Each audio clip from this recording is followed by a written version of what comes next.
también ahí, coñazo. Ellos se van, ellos están en la capital, ellos se van. Mi amor, eso yo lo entiendo. Entienden, casi ya tu maldita boca, ya me quitaste la maldita mente, a mí ya me mierda también. Coñazo, que ellos se van, no van a pie ahora, quitarle los cuartos y luego mandarlos para Haití. En el diablo. Usted sabe lo que pasa en este país. Le quitan los cuartos y luego los mandan para allá. Porque ellos se van más para ahí. Claro, porque que no es que se van, es que se van para su país, no van trabajando y se van. Mandando todo en su culto. Usted por llevarlo a la mala, a fuerza, ahí sí.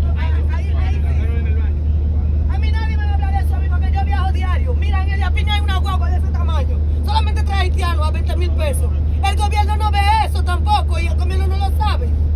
El gobierno no lo sabe. Y esa guagua no se para en ningún chequeo porque ya es un dinero cobrado.